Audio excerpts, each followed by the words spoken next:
भगवान गौतम बुद्ध कहानी, पथ पर प्रगति की कहानी।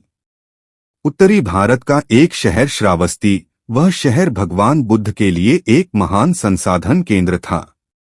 बहुत से लोग वहां ध्यान के लिए रुकते थे और धर्म पर व्याख्यान सुनते थे। इन व्याख्यानों को सुनने के बाद एक युवक रोज शाम को धार्मिक चर्चा के लिए आता था। यह क्रम वर्षों से चल रहा था। वे नियमित रूप से बुद्ध के प्रवचन सुनते थे, लेकिन उन्होंने इसे कभी अपने जीवन में नहीं उतारा। कुछ वर्षों के बाद एक बार यह युवक व्याख्यान के लिए सब लोगों से पहले आया। तब बुद्ध अकेले बैठे थे। फिर वह बुद्ध से मिला और बोला, गुरुवर्य, एक सवाल मुझे लगातार परेशान कर रहा है और मेरे मन में संदेह पैदा कर रहा है। तब भगवान बुद्ध बोले कि धर्म के मार्ग पर चलते हुए किसी भी प्रकार का संशय व्यर्थ है, उसे दूर करें। आपके पास क्या सवाल है? गुरुवर्य, मैं आपके व्याख्यान में कई वर्षों से आ रहा हूं। मैं देखता हूं कि हमारे आसपास अनेक साधु, भिक्षुणियां और बड़ी संख्या में सामान्य सांसारिक स्त्री पुरुष आते हैं। मैं उन्हें सालों से देख रहा हूं। कुछ साधक ने इस रास्ते पर बहुत प्रगति की है। मैं स्वयं देखता हूं कि उनमें से कुछ को निर्वाण की भी अनुभूति हुई होगी। हालांकि कुछ लोगों को निर्वाण का एहसास नहीं हुआ है, लेकिन उनके जीवन में काफी बदलाव आया है।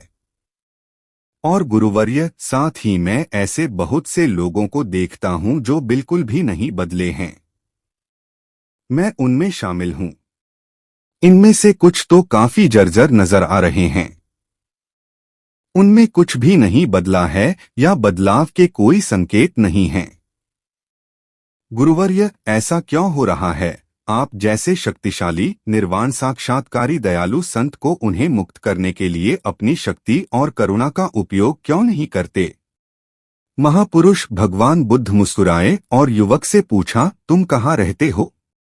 आपका मूल गांव कौन सा है? गुरुवर्य, मैं इस कौशल साम्राज्य की राजधानी श्रावस्ती में रहता हूं, युवक बोला। परंतु देखने से हमें यह नहीं लगता कि तुम इस क्षेत्र के निवासी हो, तो तुम मूल रूप से कहाँ के हो? भगवान बुद्ध ने युवक को पूछा। गुरुवर्य, मैं मूल रूप से मगध देश की राजधानी राजगिरी का रहने वाला हूं। तो क्या तुमने राजगिरी से नाता तोड़ लिया है? नहीं गुरुवर्या, मेरे कई रिश्तेदार हैं वहां। मेरे दोस्त और परिवार वाले वहां हैं और मेरा बिजनेस भी वहीं है। तो निश्चित रूप से अक्सर श्रावस्ती से राजगिरी जाते होंगे? हाँ गुरुवर्य, साल में कई बार राजगिरी जाता हूं और श्रावस्ती को लौटता हूं। कई बार एक ही रास्ते से जाकर आपको इस रास्ते का सब ज्ञान होगा और आप यहां से राजगिरी का रास्ता अच्छी तरह जानते होंगे। हाँ गुरुवर्य, मैं अगर अपनी आंखें बंद करके भी इस मार्ग से जाऊंगा तो पूरा मार्ग बता सकता हूं, क्योंकि मैं इस रास्ते से बहुत बार गुजरा हूं। सभी करीबी दोस्त और रिश्तेदार जानते हैं कि मुझे राजगिरी की सड़क का पूरा ज्ञान है। तब भगवान बुद्ध बोले कि जब ये लोग राजगिरी जाना चाहते हैं तो वे आपसे इस मार्ग के बारे में पूछते हैं। क्या तुम उनसे उस मार्ग के बारे में बातें छिपाते हो? क्यों साफ साफ रास्ता बताते हैं ताकि वे समझ सकें? क्या यह संभव है गुरुवर्या?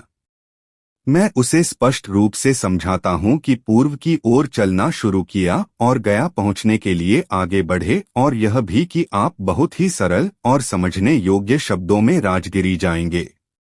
मैं उन्हें स्पष्ट और सरल तरीके से मुझे जो कुछ पता है वो सब सच बताता हूं। तो बताने के बाद सब लोग राजगिरी बहुत आसानी से पहुंचते होंगे, भगवान बुद्ध बोले। गुरुवर्य, कहना थोड़ा कठिन है।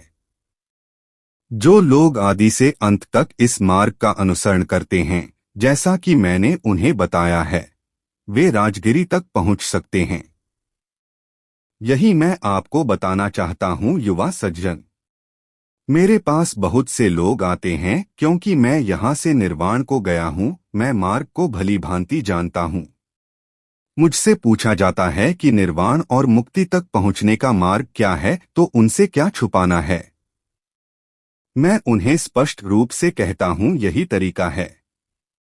अगर कोई सिर्फ अपना सिर हिलाता है और कहता है बढ़िया, बहुत अच्छा, बहुत ही फायदेमंद तरीका, बहुत बढ़िया तरीका, लेकिन मैं उस पर एक कदम भी नहीं चलूंगा, इस पर चलने में परेशानी नहीं होगी, तो ऐसे लोग इस लक्ष्य को कैसे प्राप्त कर सकते हैं?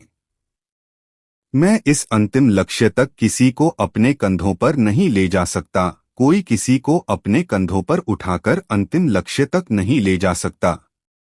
बड़े प्रेम और करुणा से कोई कह सकता है, हाँ, यही मार्ग है, और इस प्रकार मैं इस पथ पर चला, आप भी इस पथ पर चलिए। इसका पालन करें और आप निश्चित रूप से अंतिम लक्ष्य तक पहुंच जाएंगे।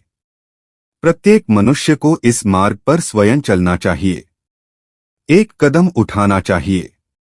जो लोग इस रास्ते पर एक कदम बढ़ाते हैं, वे अपने लक्ष्य के एक कदम और करीब होते हैं।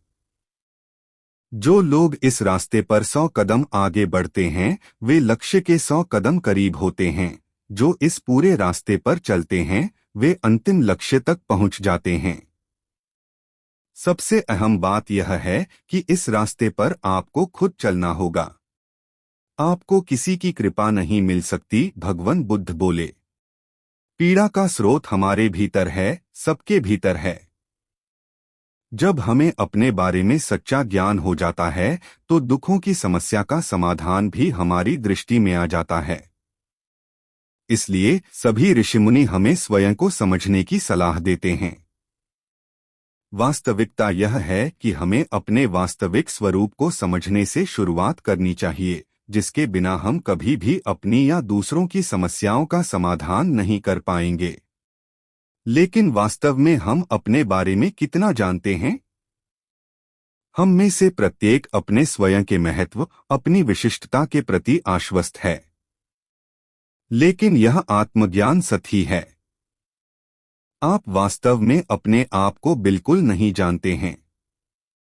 भगवान बुद्ध ने अपनी प्रकृति का अध्ययन करके मानव अस्तित्व की खोज की। सभी पूर्वाभ्यासों को छोड़कर उन्होंने आत्मानुसंधान किया। अपने भीतर के सत्य को खोजो। तब उन्होंने महसूस किया कि हर कोई भौतिक है। जीव 5 भागों से बना है। उनमें से 4 मानसिक और 1 भौतिक पदार्थ रूप हैं। पहले हम भौतिक पक्ष से शुरू करते हैं।